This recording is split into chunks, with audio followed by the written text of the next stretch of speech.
have moved to silent prayer.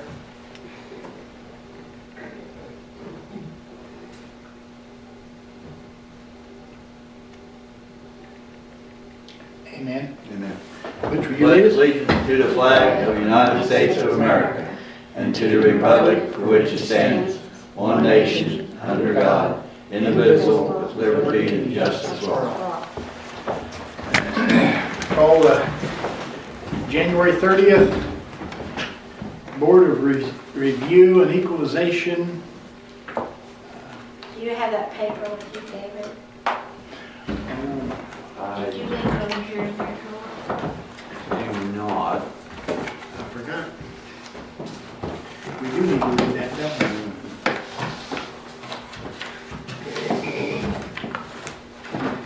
Excuse me.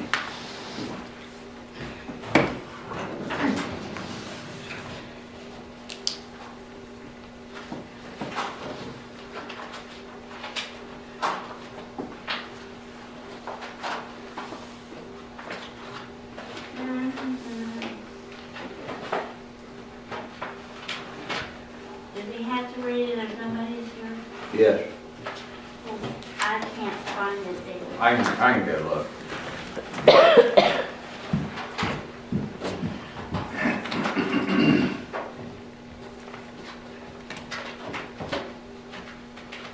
We have to read it every meeting? Yeah, That's what I thought. yeah. Yeah, I know we. Yeah, you do wonders. Huh? When you have people, but it's better for you.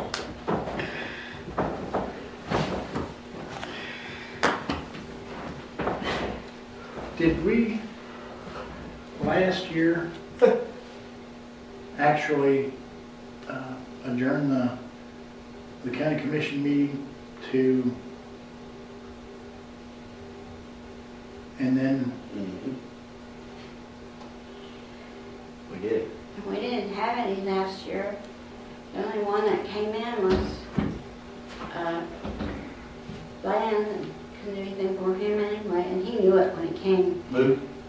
Oh, Bobby Bland. Bobby and Jim Bland. Oh. Yeah. And Bobby knew it when he came in, because he'd already talked to David. But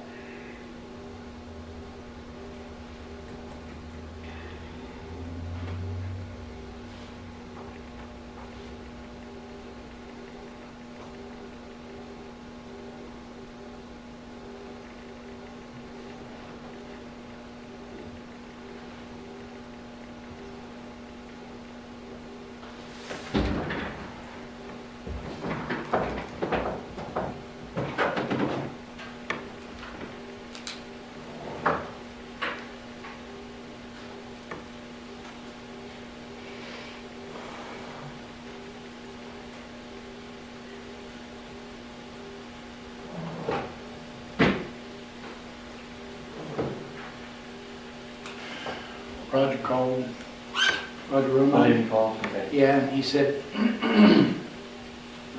on Monday night, he said he had called, and probably if I'd gone up and asked the girls if he was going to show up, or if they heard anything from him, but he left a message that he was in I think an education subcommittee meeting. He said he was there until 9 o'clock Oh, geez. that night, and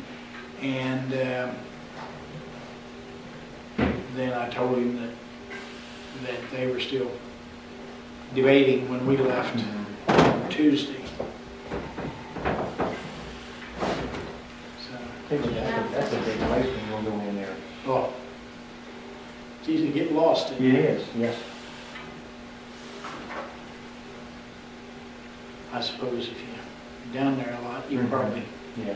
figure out how to that's the code navigate. section, I don't know if that's, I don't remember if that's what we do now. There's a lot of people down that day, too, people in there, doing that, kids' day at Wayne Mountain and college day. Mhm.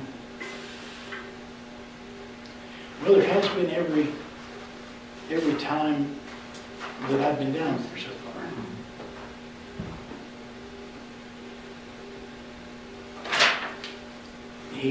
Roger apologized for not being able to of course, to get down there and get a picture. And I know he David said, wants. So when he gives me no, not. he said, give me a call the next time you're down. He said, That's not might even it. buy you lunch.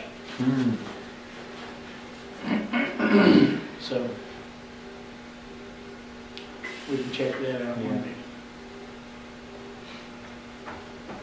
Probably have to drive down. I don't think the Association of Counties has a shuttle, I don't believe. Probably don't with this, I didn't see it on yeah. the information. You saw where they, I've seen a little bit, I didn't read the whole thing. I just- well, that's got the agenda Yeah. and all that in it, so.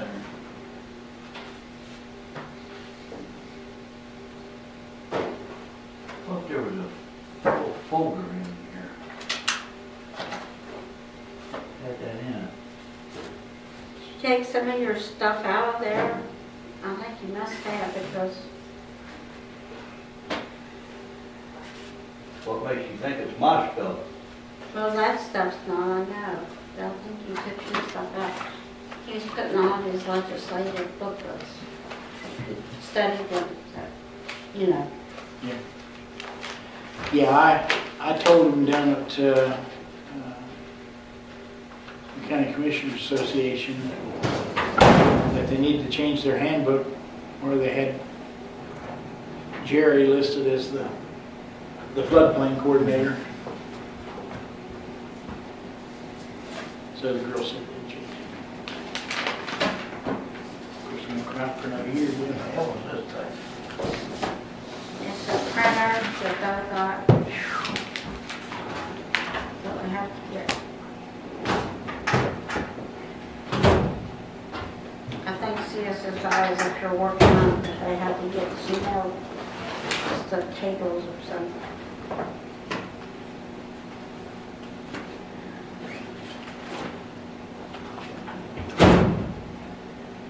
Oh, I don't know where I thought there was a folder right, sit right here all the time. It had stuff in it.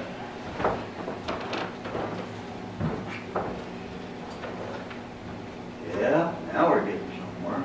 Yeah, this is mostly, I think, election.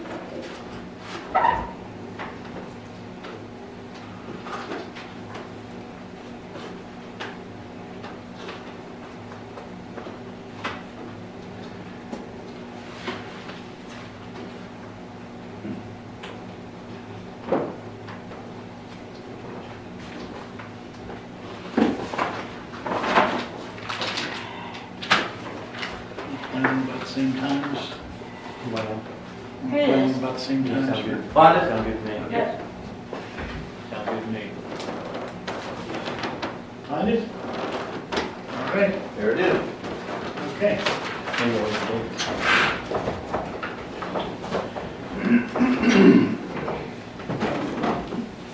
Board of Review and Equalization. In accordance with Chapter 11, Article 3, Section 24 of the West Virginia Code, as amended, the Doddridge County Commission will now convene as the Board of Review and Equalization for the County of Doddridge. It is the board's objective to be fair and impartial in all decisions while serving the citizenry of Doddridge County.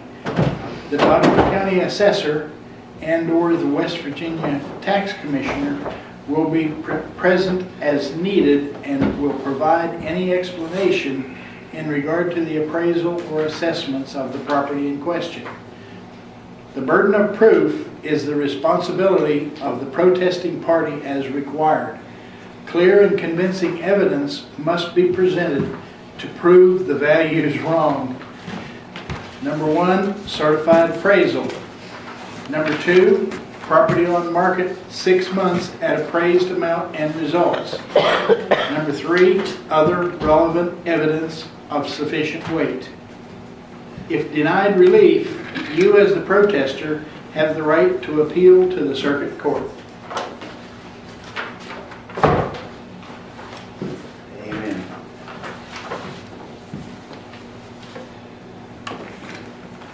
We've had a few inquiries about the values, but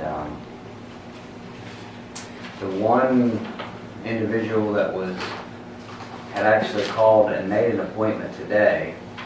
And then they, usually how it works is they call the county clerk's office to make an appointment because it is before you all. And you don't have to have an appointment, but it's just Right.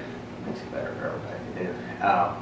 And then they send them down to us or transfer them down or whatever, just to give the people their values. And the individual that called today said that he saw in the paper that the taxes were going up by 60%.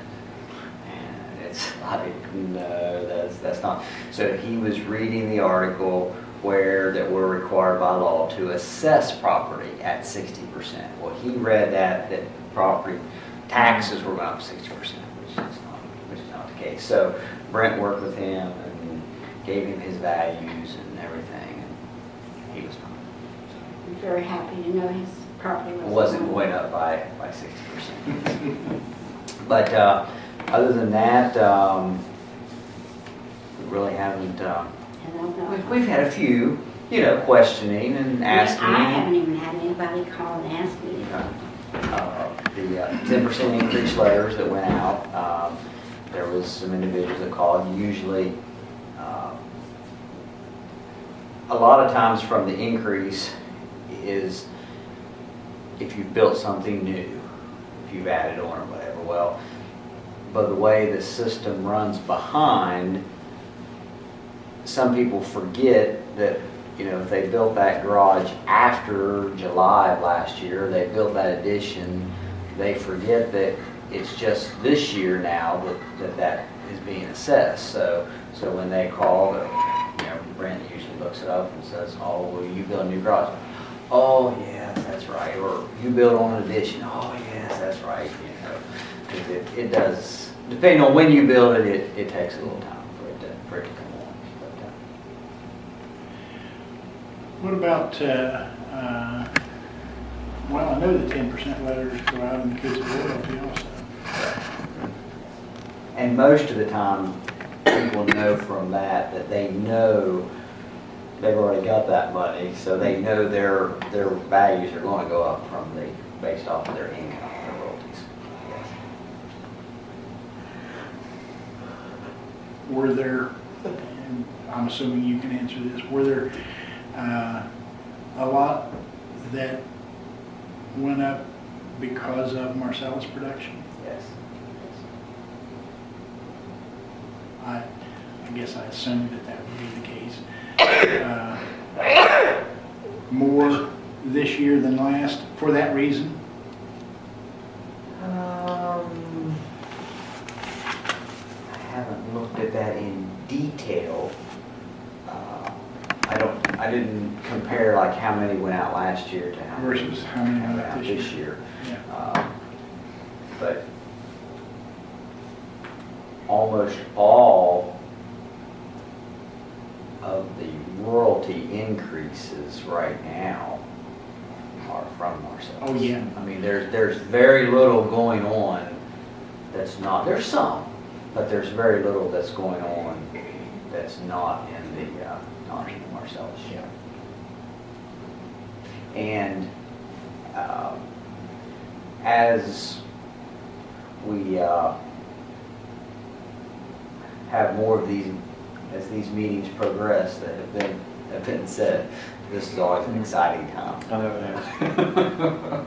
But I will have more figures to present to you and more where we're at as far as values and how many wells are assessed and how many new wells, I'll have more information. Usually we don't meet in January, but because the code says, talks about February the 1st there, February 1st is on what, Sunday? Yeah. So the state tax department suggested that we have our first meeting to make sure that we're within code, that we have our first meeting in January. Right. So, and I think we have another one on this Tuesday, and then the rest of them are all evening. So, Yes. and there's nothing really, there's nothing set in stone. There's nothing in code saying that you have to have so many day meetings and so many evening meetings, but we just try to do both to accommodate, if somebody can come in the day, or if they can't come in the day, we have evening. Most of the time, evenings are the best time for people to come, so we try to accommodate them to do that. But as we go along, I'll have more information to you as far as where we're at and how the language goes. Good. I know down at Charleston, some of the counties were really upset with the proposal to eliminate the inventory.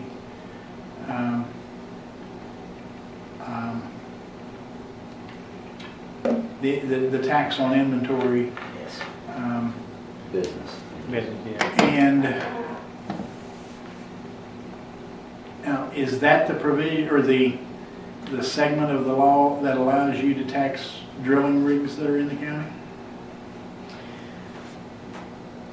I have not looked at the bill that is actually, because has there been a bill presented on that, or has there just been discussion? I know there's discussion. I don't know if the bill has been presented or not to do away with the business inventory. I would have to research that, but I believe that is from a different section of the code. Really? Because the drilling rigs, that came about no more than 5 years ago by the Horizontal Drilling Act, I think they called it. And by that code, I believe, I'll have to research that, but I believe that is a different code section than the inventory for businesses. I believe that comes under Something about the Freeport or something like that? yeah. And they've talked about doing away with that before. I mean, the businesses pay on their wholesale inventory that they have. As of July 1, if you are you're a business owner and you file your business property return and you have inventory, you have, whatever your business is, you have $500,000 worth of paper towels, you're a paper towel business, well, you pay taxes on that inventory, and that has always been an issue that is, not always, but has come and went as far as, well, is that right, and that's a business killer, that naturally the businessman doesn't like that tax on his inventory. So that has been around for a long time. They talked about doing away with that back, I think it's when Governor Underwood was in. I think he had formed like a task force and they were looking at, but now naturally the Association of Counties, Patty Hamilton, I mean, they look out for those bills that affect counties, and certainly that does affect the counties. Whether you agree with the tax or not, it does affect the counties. If it doesn't affect, or if it's a different section of the law that applies to drilling rigs and equipment like that, if it only applies to inventory for manufacturers, that wouldn't affect us very much at all. Not as much as other counties. It would affect us some. That's what I'm going to ask. But there's a lot of people who have car lots like that. Down there at Senator Cole. Senator Cole, yes. Yeah, he's pushing it because somebody said he hasn't got car lots. So, that makes sense to do away with it. That's what. Absolutely. Yeah. And when you start, that's a prime example. You start looking at inventory on Walmart. Oh, yeah. You look at Walmart and Sam's, Mm-hmm. picking on them, Mm-hmm. you look what kind of an inventory, even a wholesale inventory, Mm-hmm. I mean, millions of dollars worth of value. that's a lot of taxes, that's, you know, to Somebody some said county, that. which it wouldn't hit us Yeah. as bad, because naturally we don't Mhm. but it would definitely affect, and there is there was a study done by the state tax department on this for a fiscal note of how that would affect the counties, and I forget how many, it was a few $1 million that it would affect Yeah. Doddridge County, so it, I mean, it Oh, would- really? It would have. A few $1 million In value. in value, and then, Yes, and then your rate would be applied to that, so, but yeah, You take so many places, like you look at Harry Green's up there, all in Harrison County, in like Walmart, Sam's, all places up there. Even go to Morgantown, the same way in counties there, they got a lot of this industry there. right, Look at the inventory that then, you know, counties are gonna lose. right, right. And some of them can't afford to lose the way they talk down with, you know, some of them, they lose the profit, I mean, the inventory tax, they're hurting. Yes, yes. So, I mean, I can see it both ways Mhm. as well. well, it's just, and it's like the, you know, you would think that the proposal to raise the homestead exemption, you would think that that would be universally wanted, desirable, but it would devastate the budgets of a lot of counties. Right. And, you know, there's a lot of county commissioners that said, you know, if you do that, you know, it's going to bankrupt our county. Yeah, I know for years, the assessors, we have supported a increase in the homestead exemption, because I'm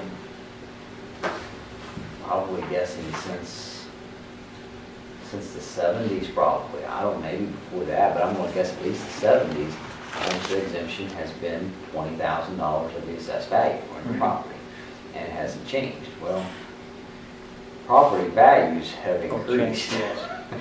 And so really the homestead hasn't been adjusted to keep up with the inflation of the property values, but it seems to be something that the legislatures have been very cautious in even a minimal increase, you know, it's $25,000 now, to increase it to $30,000, you know, just a minimal increase, or $27,000, or, you know, 25, I mean, you know, something. They seem to be very cautious in doing that, probably, I don't know for sure, but probably, I mean, that would directly affect the county's budget. Yeah. And And West not Virginia, every county is increasing in value. right, and not every county is blessed. I mean, you know, there's a lot of counties, especially the coal counties, Oh, Yeah. yeah, that are really hurting. they are, yes. But the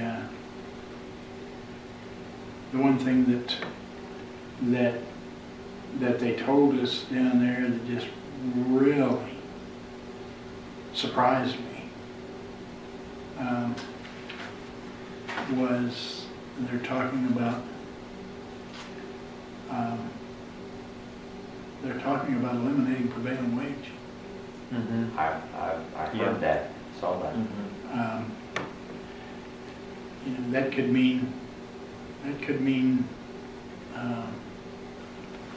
really a lot for our county, in that if we go ahead and are able to go ahead with plans for some kind of an annex or whatever we're going to do. Right. And just maintenance, routine maintenance on the courthouse or on anything that we own. I mean, yeah, if it's an emergency repair, technically you're exempt from it, but that's subjective. I mean,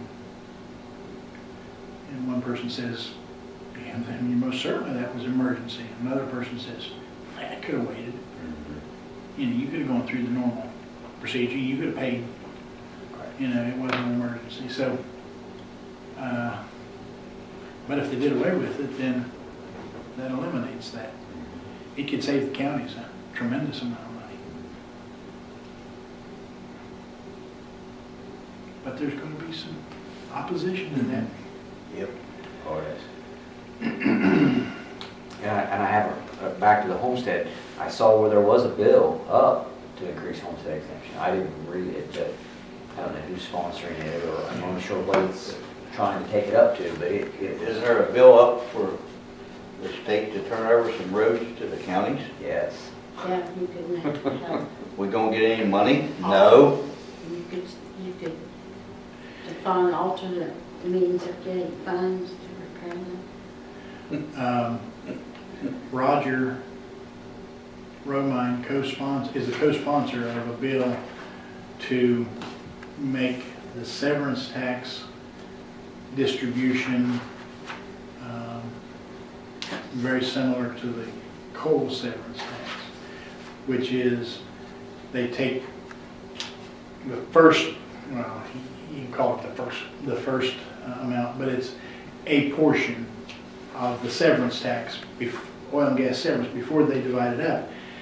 They're going to take, the proposal is to take that and allocate that to the Marcellus producing counties that are suffering damages from the infrastructure, and allocate that to those counties, and then go through the normal procedure for the balance of the severance. So I don't know if that, I mean, in theory, that'll mean more money for us on the severance, but in reality, you know, especially if the proposal is to turn some of the roads over to the county, yeah. I just don't know how that would work. Wow. Did you see the bridge over there at the parts store? Oh, no, at your, huh? Yeah. I thought you were talking about the. No, the parts store. There's a hole about that big around now. And it's about that, probably that deep in the middle of the bridge. It's starting to crack all over the place right there. And you can go down below and look, and you can see it start cracking underneath it. Like some of the 4-lane bridges does, doing the same thing right there. It's SB 258, called Local, Let Our Counties Act Locally. It's a permissive bill authorizing counties to impose fee for funding of needed road projects. And the attorney for Senate Transportation Committee said it would be completely up to the counties. That's what's up.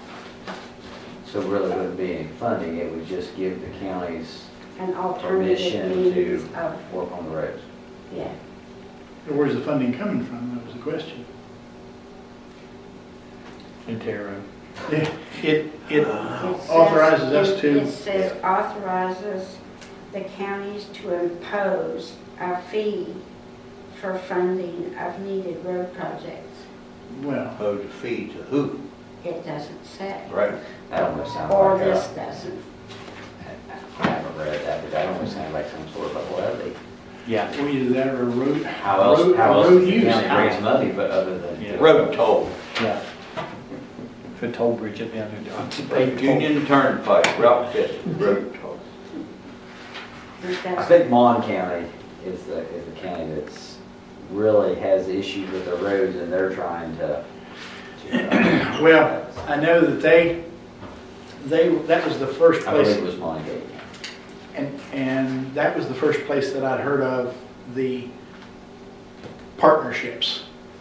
And when Shirley and Roger and I went down and talked to Mr. Maddox, the Secretary of Transportation, you know, first words out of his mouth were, "There's no money, there's no money, there's no money." And then as we progressed, he started talking about the partnerships. And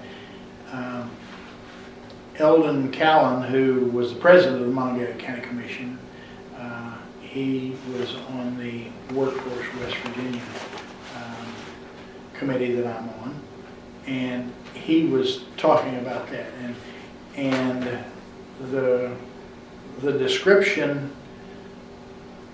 the understanding that I received was, if the county were to say, okay, we'll allocate $100,000 to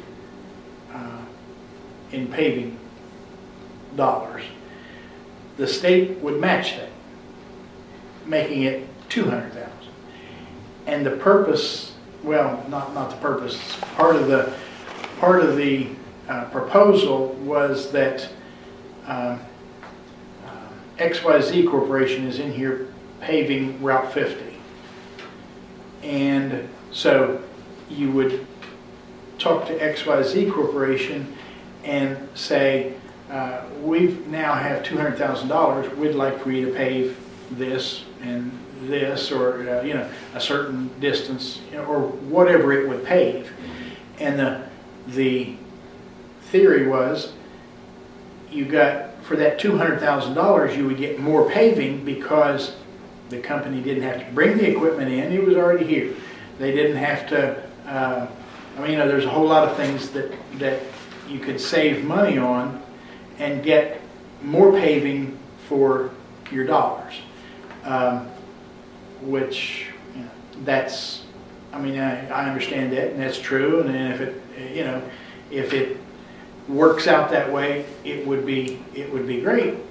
But a county has to have $100,000 or $200,000 or whatever in order to get this matching money, and then even $500,000 in paving wouldn't go that far. Fix all the roads in Doddridge County, it'd be lots and lots of money. There's no way that we could come up with the extra funds to get the match. I didn't think about it until after we'd left Charleston, but my question to Mr. Maddox would have been, your words were, there's no money. There's no money. And he said it several times that day. Well, if there's no money, where's the money coming for the match? But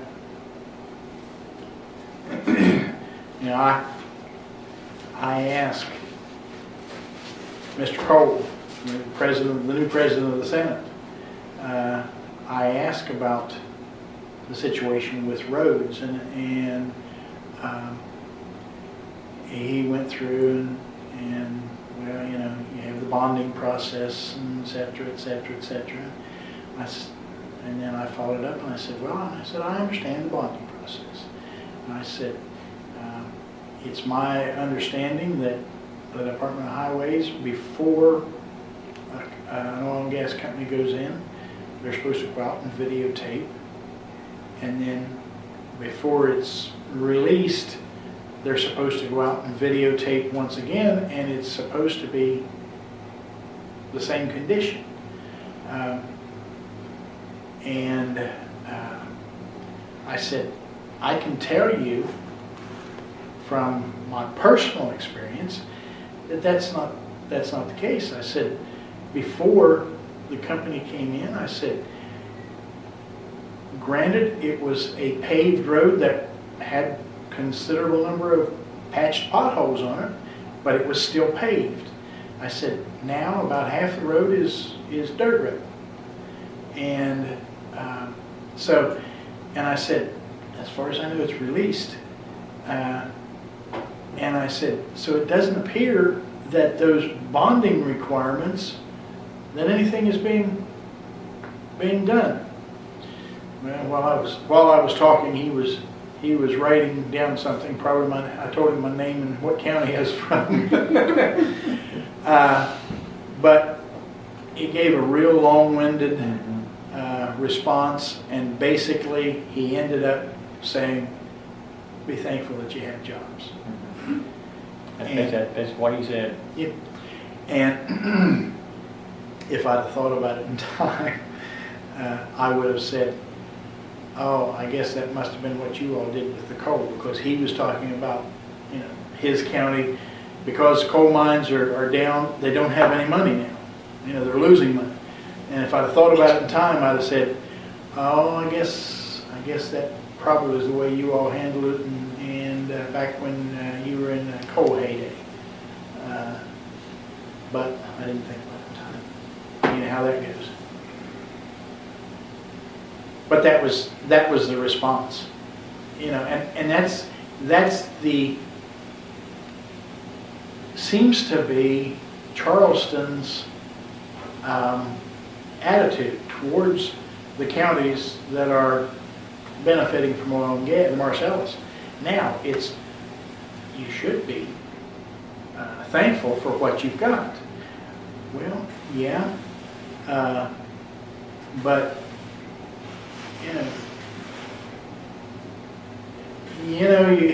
you're thankful for whatever you do get, but are you thankful for that kick in the shin and knee to the whatever? It shouldn't have to be that way. But when they bond the road, who gets the money? The money go to? The money goes into an account with the Department of Highways, as far as I know. What goes to Charleston from the money, right? Well, it would be with the Department of Highways in Charleston, I'm sure, because most of the, I know with oil and gas bonding, you could, the way it used to be, you could bond an individual well. You may have been able to bond a group, or you could do a blanket bond. And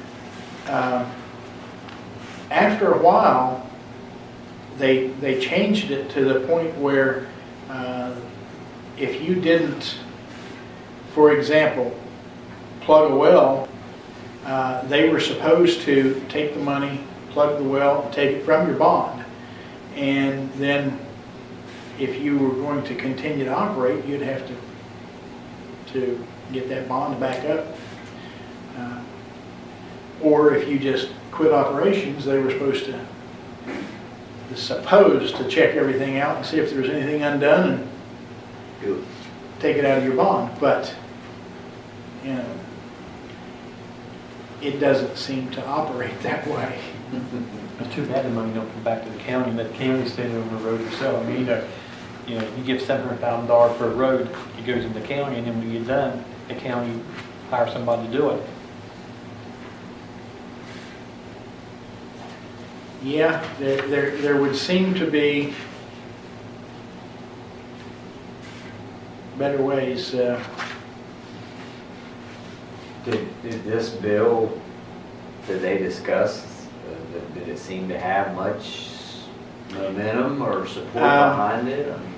I don't know. Roger was a co-sponsor, but I don't know if it had been introduced yet or not. And I know that we talked to Kent Leonard also, and when I walked up to him to talk to him, he was talking to the county commissioners from Wetzel County basically about the same thing. And so I asked him about it, and he said, he looked at the county commissioners from Wetzel County, he said, well, there you go. He said, and he wanted to know what the number of the bill was, and so they were supposed to get that information to him. But he was for it, Roger was for it, but who knows, it may not be. If it's not affecting a county, they may not, because in theory, it's going to reduce a little bit the severance tax that they're going to get. Because if the severance tax in total is $200 million, and I don't think it would be that amount,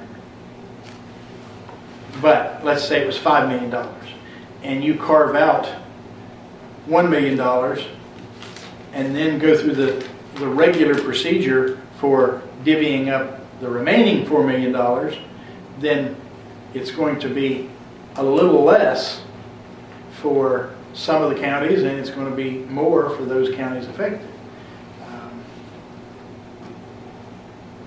But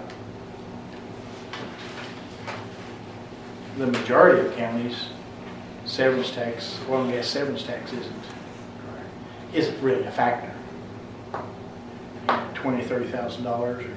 And one that surprised me was Gilmer County.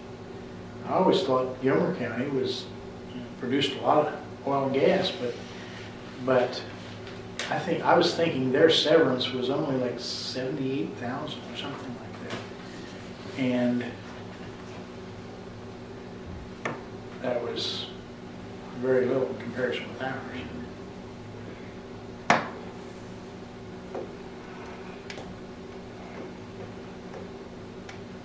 Do you all have any other questions as far as values or anything? Well, I'm sure you don't have, We're still working. I mean, Yeah. And will be until the last day of reviewed equalization. I mean, chapter 11, 319 says that I have to present you all with a copy. Here they are. Yeah. We could all take one and review them, take them all. But we're still working. I was here at 5:30 and I did review that stack right there. Very good. I got here about quarter till. I've done their stack. Which stack did you review? I've done the tall one right there. Well, I got here about quarter till, and I'm not going to sit here and lie to you.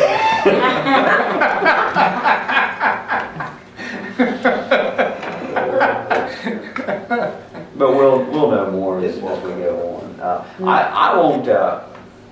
I won't be surprised that we don't have some appeals. I mean, people coming in to appeal. I don't know. If we do have, and really, throughout the years, some year you never know. I know the one year that we got here and there were 5 or 6 people here, because you don't have to have an appointment. Right. And really, now's the time that people need to look at their assessment. They need to make sure that we've got their name spelled right. They need to make, it's not that the people, it's not that you have to be complaining to come, and just, this is when the books are open, for them to make sure things are correct. But if we would have someone to come in, why, this basically is a court hearing, and it is as in that thing that you read. Yeah. I don't know if it said it or not, but really the as in a court case, the burden of proof. Right. Is on, does it say that in there? Yeah, right above the 3 different items, the start of that paragraph. Okay. So the burden of proof is on the protesting party. Right. When it kind of, as in court, why it's presumed that what my office has done is correct, and then they appeal. And something that we make mistakes. Everybody. I mean, I know that might shock you, but and there will be times that people will come in and it's like, well, that vehicle was supposed to be taken off, or this happened, or well, that house burnt down, or that, well, that doesn't even have to get to you all. If it's something wrong, we correct it right then. That's why usually before someone even comes in, they tell them to contact us, because it might be something that can take care of before they ever get here. But we have in the past actually people, we're appealing, the value still that we placed on that. And so the burden of proof is on them to prove that our values are not correct. And you know, as in the past, why and even in the guide there from the they probably gave you one of them from the training, that all evidence, you know, should be weighed in. You know, you are the jury, so to speak, and if someone presents something that you think is significant weight, that, well, you know, that may be something. I'm not against people coming in and appealing their property values and whatever it may be, because I am bound by code to appraise property, and we're dealing with mass appraisal. We're appraising probably over 8,000 parcels of land, and let alone vehicles and personal accounts. So there are sometimes particular cases where maybe like on a home site, we have a scale that we're required to go by. I mean, it goes from an A home site being the very best and manicured lawns and shrubbery, and just, we don't have A grade home sites in Doddridge County. But anyway, the best being an A and the worst being an E. That's the way it is. Well, there might be a case out there that would fall somewhere between those figures, that I'm as low as the system, or the low as the grading scale will allow us to go. But if there's some particular, all properties are different. I mean, yeah, you look for comparable properties when doing appraisals, but yet all properties are different. And so there might be some sort of an access problem or something that might be sufficient weight that there's nothing I can do about. I've done it the way to stay in compliance and to stay in a standard and a consistent manner, but yet those people might have a legitimate gripe, and I might say, I agree with you, but there's nothing I can do. But they can come to you all and say, okay, you know, yes, we realize that he's at the lowest grade, but yet this landfill is beside of our property and the smell, you know, just using that as an example. So certainly people need to look. And if someone does come in to appeal, usually what we do is I usually present as far as what we have on it, the appraised values and what we have assessed at, and then that individual, it's not usually real formal. I mean, you know, it's just that individual presents their side as to why their values are not worth what we have on.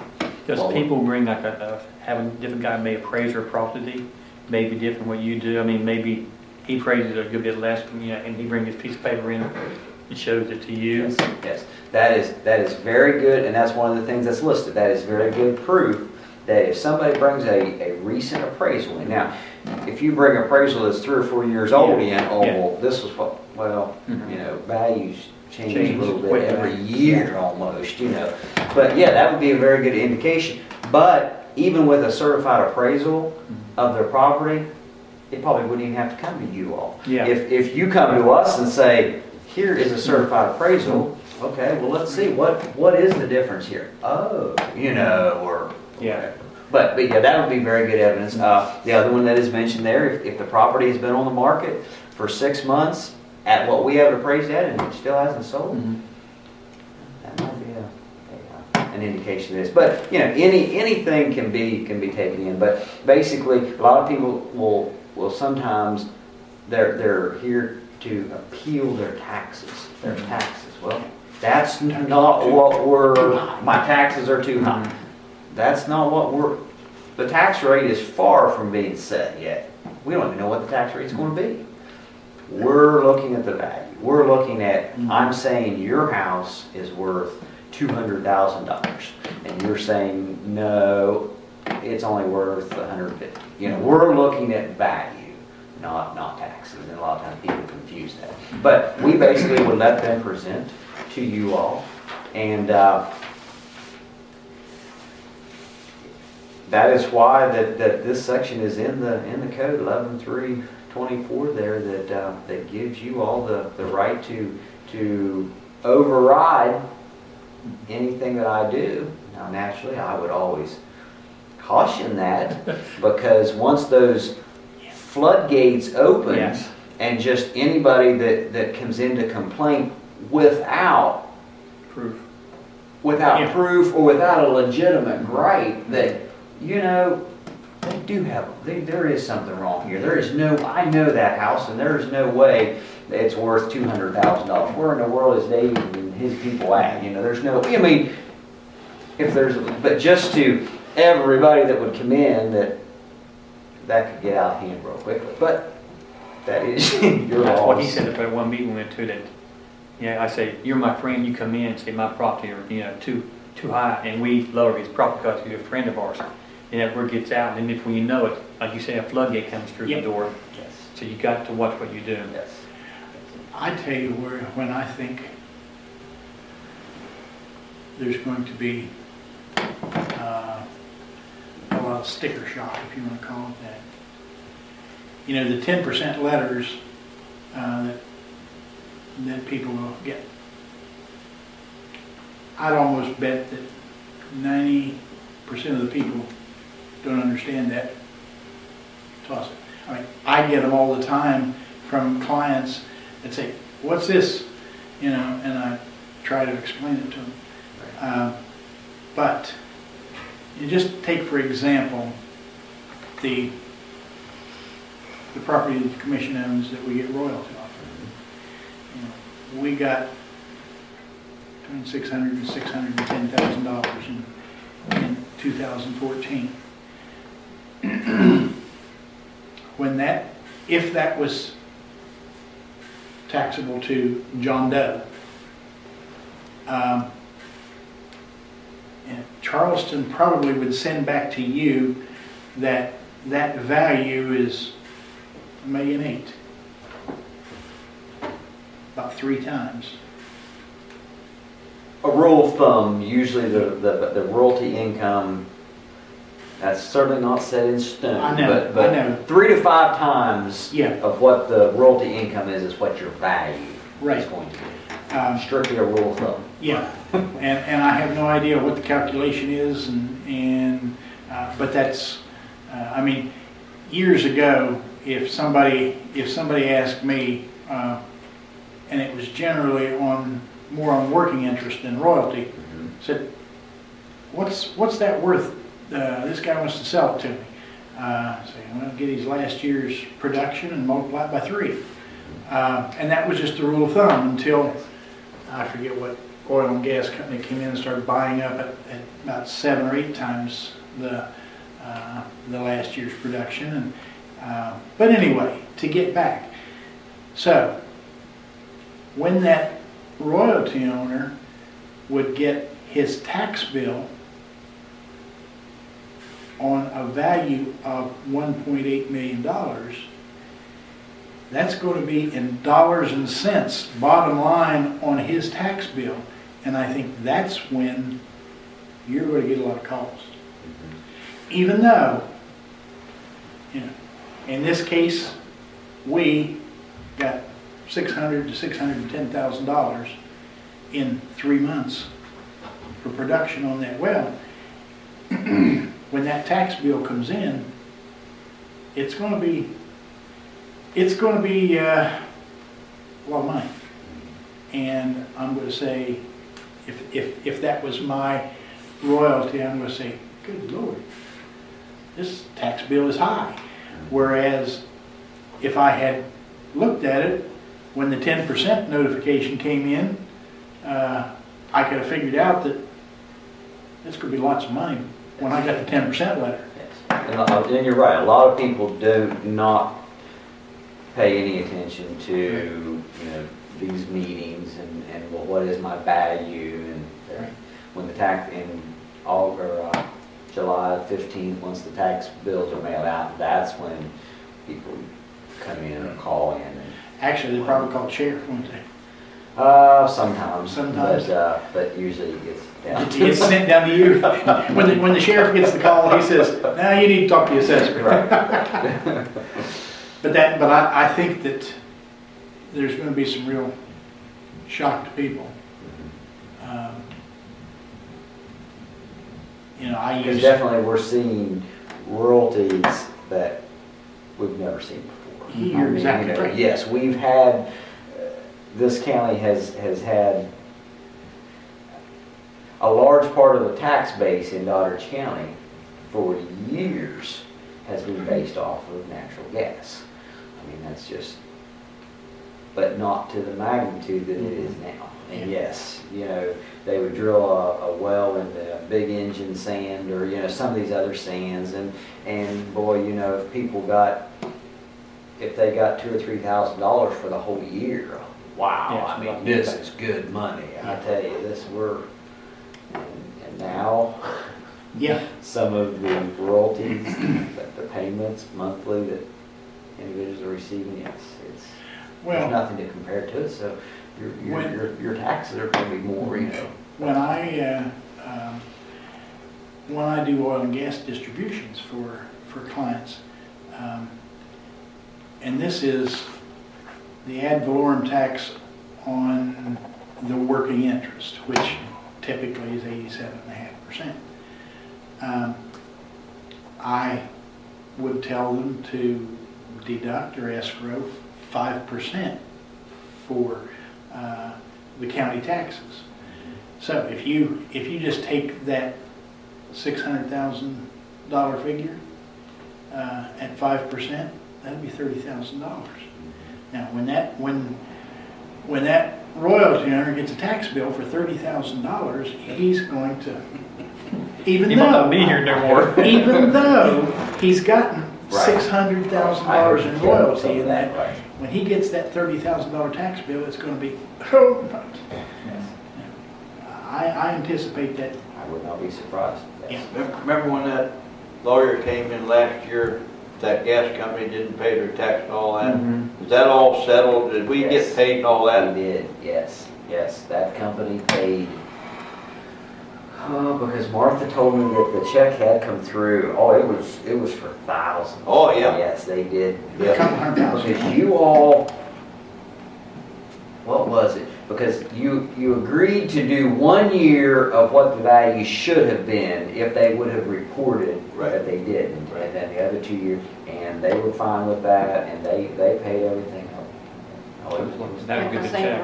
They were lucky they got that 1 year. Yeah, exactly, absolutely. They didn't Yeah, have they to. didn't I have mean, because, here again, by code, if you don't come to these meetings, you technically have lost your right to appeal. Right. I mean, and there again, we usually try to work with people, and if it is something that is wrong and even that's discovered after the tax tickets go out, again, the house burnt down and we just didn't get it taken off or whatever, we do exonerations and you all usually approve them. So, I mean, there are other recourses, but technically speaking, according to the law, I mean, Mhm. now's the time to appeal. Right. But, But they didn't know to. right. If they had come in here and under a different circumstance and said, we didn't agree with it, so we just decided not to pay it, then I think the decision probably would have been different. It sounds to me like you got a couple of choices: either pay what you owe, or it's going to go on Right. the auction block. Right. You mentioned something about royalties there and minerals interest. If we would have a hearing on minerals, someone to come in on the minerals, we would get in contact with the state tax department. Yeah. Because they are, locally, we set land, buildings, vehicles, we assess that stuff locally, but the natural resources is assessed by the state tax department.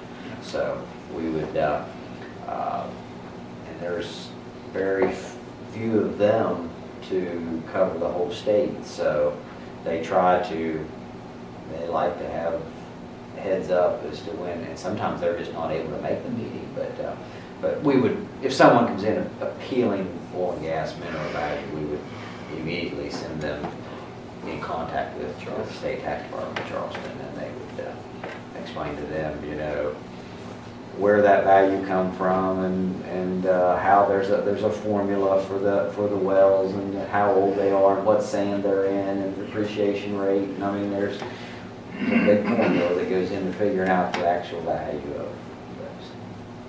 You have a question, or you just waving your flag? Motion to adjourn. But like I said, We've been here an hour, so. We'll know more as we go along, as far as what the values are and what they're going to be, and what we're looking at. But like I said, I won't be surprised that we don't have into appeal. There was one individual that was questioning his, and I done all that I could do, and I said, you need to go see the county commission. We're reviewing equalization. We make a reference to. I'm sorry, there was nothing else that. Yeah, I asked him if they'd talked to the assessor. Well, I talked to him, but he don't know nothing. We had the one individual, it's difficult when you're dealing. Sometimes people have no idea. They have no dealings with real estate, using that for an example, as far as what it's selling for, and you take, they got the farm from Grandpa 60 years ago, and they bought it for $15,000, and now we've got the farm appraised at market value at, it's not a farm discount, we got the farm appraised at $150,000. Well, now how in the world could that, I bought that property 60 years ago for $15,000, now it's worth $100,000.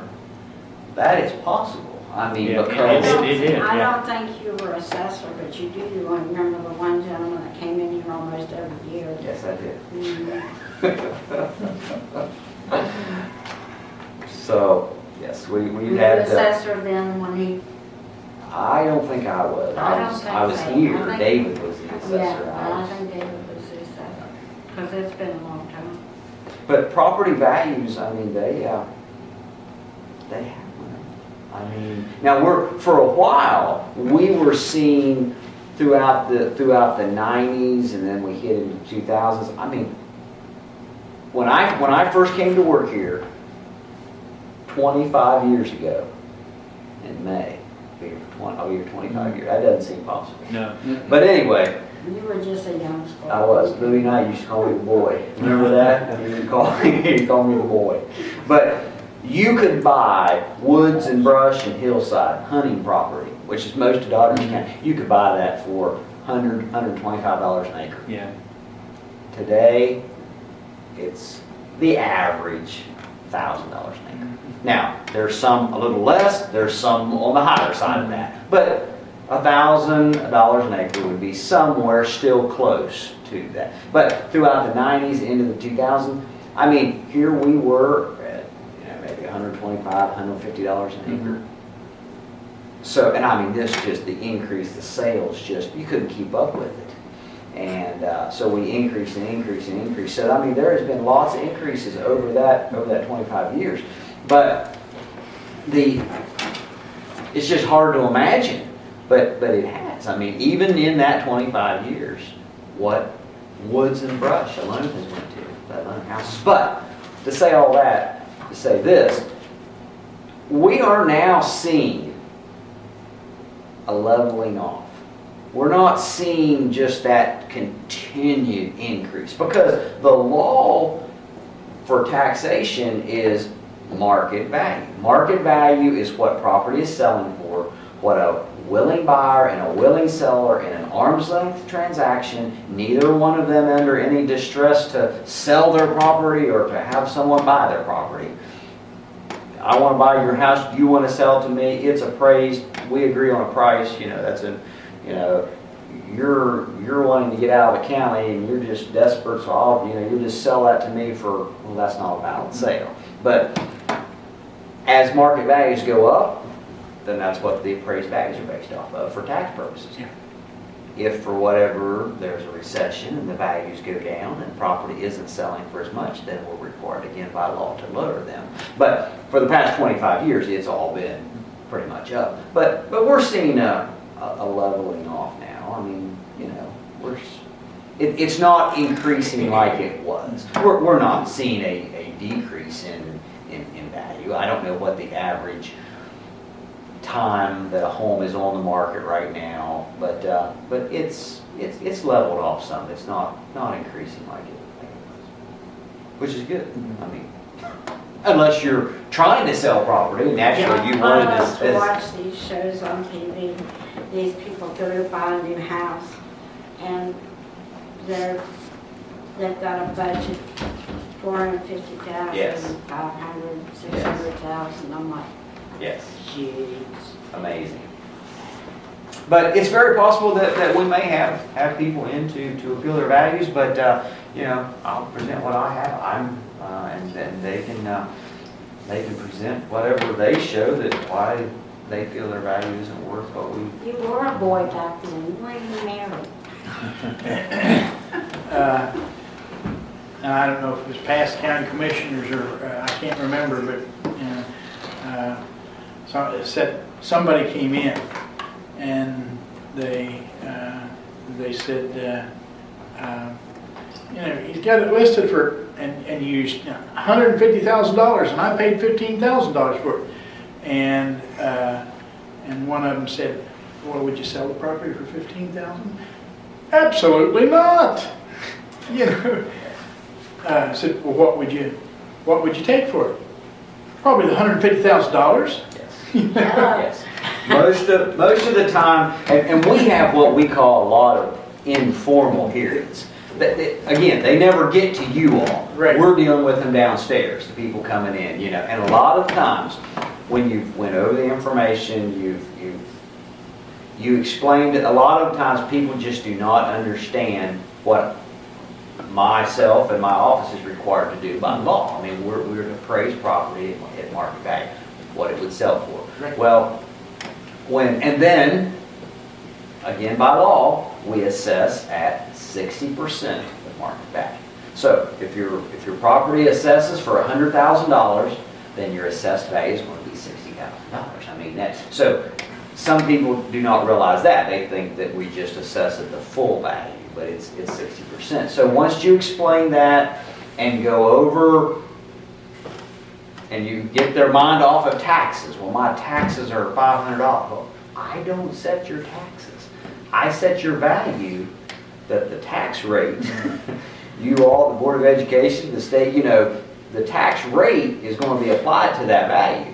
Naturally, it's ad valorem tax. I mean, the higher the value, the higher the tax is going to be. I mean, naturally, if you drive a Cadillac Escalade, a brand new one, you're going to pay more taxes than me driving my Chevy.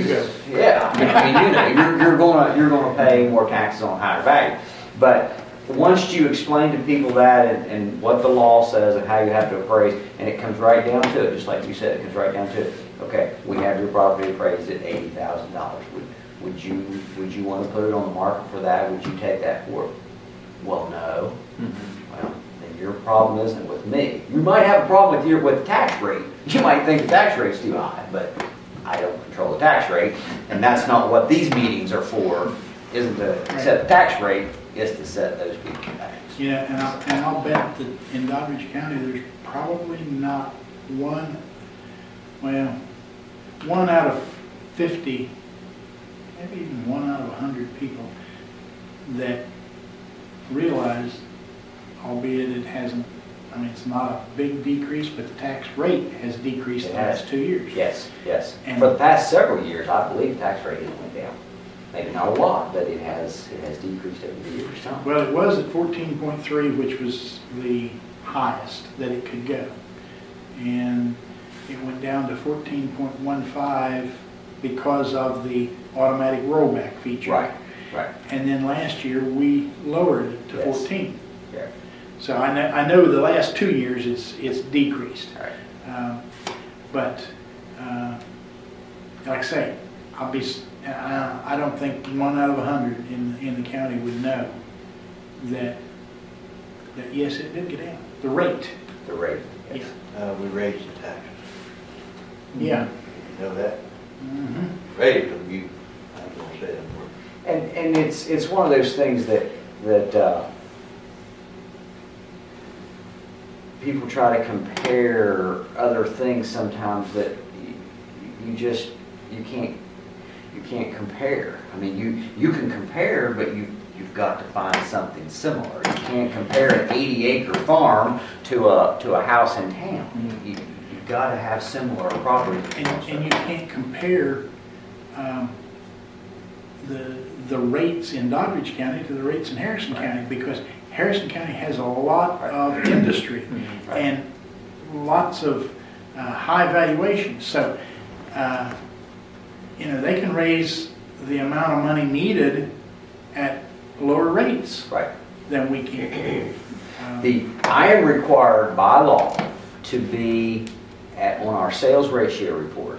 And a sales ratio report is what sold properties compared to what we have them appraised at. We're required by law, they come in and monitor me to the state tax department to make sure we're to be between 90 and 110%.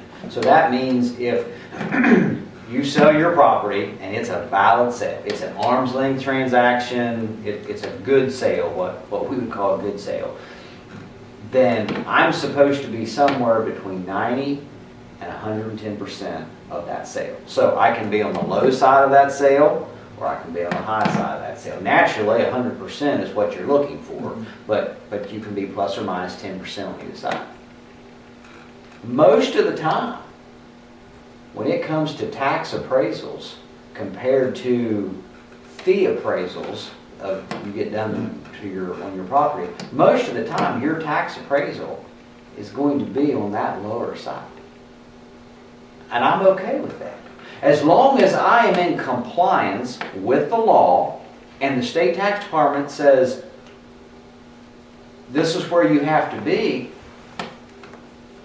why would I be above 100%? Why would I be closer to that 108, 109% if I'm still in the scale at 93 to 95? So naturally, we're going to be on the lower side of market value. What happens? And as long as we can still be in What compliance. happens to these people, and you see them as well as I do, they go in a deed, maybe it's minerals, whatever, and if they put consideration $100 or less. And you and I both know it's probably more than that. What happens? I mean, what if the buyer then decides to sell down the road somewhere? And then they sell it market value? I can only answer that question as in my office. In my office, I am only required to put in our analysis sales that are greater than $100.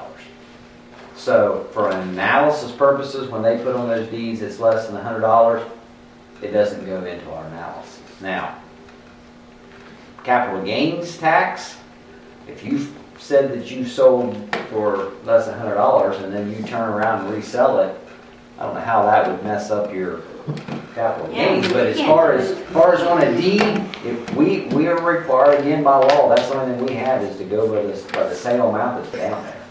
So if it's less And than there's nothing we can do about No. it, because we can't refuse to record it. But I've seen them come in with. right, and that you've known that this property is They no come in less. with 10, 11 tracks of oil and gas in it, Yeah, and it's less than $100. right. Now, come on, you know. Good indication that there's Fraud. maybe some of the arrangements there, but who knows? I mean, Yeah, money passing the table. What happened to my motion?